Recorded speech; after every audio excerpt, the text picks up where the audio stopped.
Welcome to my YouTube channel. This video will be sponsored by SB Digital Marketing. திருவண்ணாமலையில் company வந்துட்டு locate ஆகியிருக்கு. Digital courses வந்து நிறைய அவைலபிளாக இருக்குது. உங்களுக்கு தேவையானதை நீங்கள் சூஸ் பண்ணிக்கலாம். ரெஃபரல் இன்கமும் இருக்குது. 24/7 சப்போர்ட்டும் இருக்குது. நீங்கள் டீட்டெயில்ஸ் வேணும்னா இந்த நம்பருக்கு கான்டாக்ட் பண்ணுங்கள். The struggle to find courses that truly speak your language, it's finally over. Welcome to EduQuest, where learning is made just for you. At EduQuest, we bring you a wide range of online courses, from career building programs to skill boosting masterclasses, all in your regional language.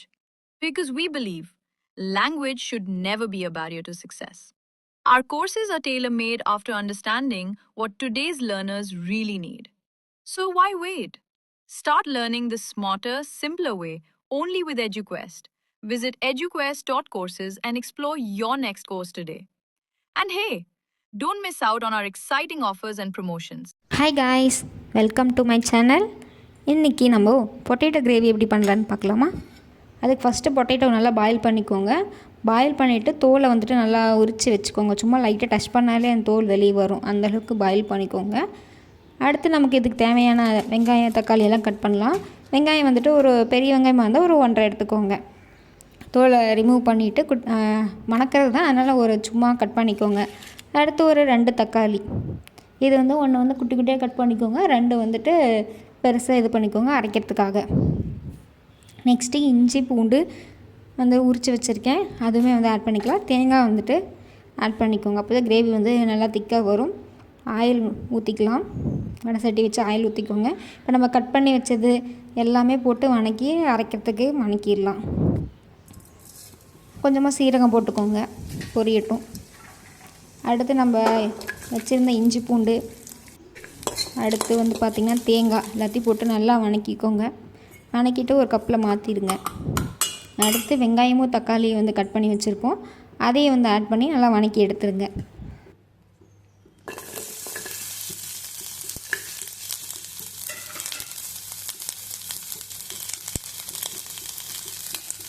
வெங்காயமும் தக்காளியும் நல்லா வணங்கட்டும். வணங்கினதுக்கப்புறம் அதை எல்லாமே சேர்த்து மிக்சியில் போட்டு அரைக்கிறதுக்கு ஆற வச்சிடலாம். நல்லாவே ஆறட்டும், அப்படியே அதிலே கூட விட்டுருங்க, ஆறட்டும். அடுத்து மிக்சி ஜாருக்கு எல்லாத்தையும் மாற்றிடலாம். இப்போ நம்ம வறுத்து வச்ச எல்லாத்தையும் ஃபஸ்ட்டு வந்து இஞ்சி பூண்டு தேங்காய் அப்புறம் சீரகம் போட்டு இது பண்ணியிருப்போம். அடுத்து வெங்காயம் தக்காளி இதையும் வந்து சேர்த்துக்கோங்க. சேர்த்து மிக்சியில் அரைக்கிறதுக்கு எடுத்துகிட்டு போயிடுங்க. இதில் மிக்சி ஜாரில் சேர்த்தாச்சு. இப்போ வந்து இதுக்கு தேவையான மசாலாஸ் வந்து ஒவ்வொன்றும் அப்படியே கொஞ்சம் கொஞ்சமாக ஆட் பண்ணிக்கலாம். நான் அப்படியே சொல்கிறேன், நீங்கள் வந்துட்டு நோட் பண்ணிக்கோங்க. ஃபஸ்ட்டு வந்து உப்பு கொஞ்சம் போட்டுக்கோங்க. கொத்தமல்லி தூள் வந்து கொஞ்சமாக,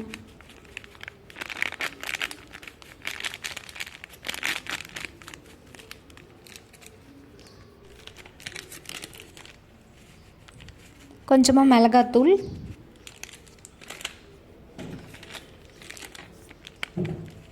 கொஞ்சம் சிக்கன் மசாலா, கொஞ்சம் சாம்பார் தூள். நம்ம போடுறதாங்க குழம்பு, ஏதோ ஒரு தூளை போடலாம். போட்டு நல்லா அரைச்சி எடுத்துக்கோங்க. இப்போது நம்ம பாயில் பண்ண உருளைக்கிழங்க நல்லா மேஷர் வச்சு மசிச்சுக்கோங்க.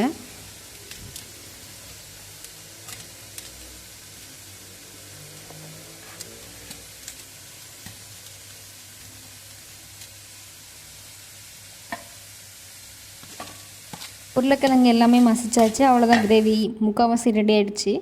இப்போ வந்து ஆயில் ஊற்றிக்கோங்க. எண்ணெய் பொரிஞ்சதும் கடுகு வந்து போட்டுக்கோங்க.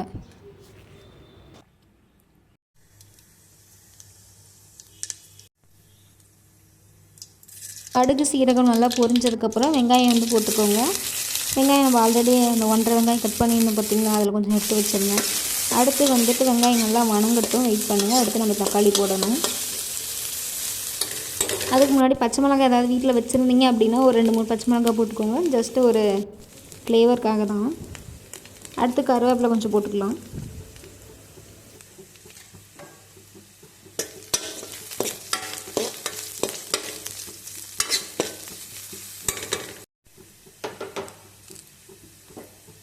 வெங்காயம் நல்லா வதங்கிச்சு. இப்போ தக்காளி போட்டு நல்லா மிக்ஸ் பண்ணிக்கோங்க.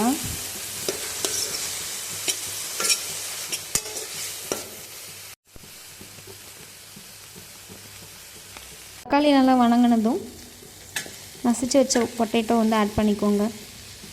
ஆட் பண்ணிவிட்டு நல்லா ஃப்ரை பண்ணி விடுங்க. அடுத்து நம்ம அரைச்சி வச்சுருந்தோம் பார்த்தீங்களா, அந்த பேஸ்ட்டை வந்து இதில் ஊற்றிக்கோங்க. ஊற்றி நல்லா கொதிக்க வைங்க. அந்த பச்சை வாசனையெல்லாம் போகணும். நல்லா வந்து கொதிக்க வைங்க.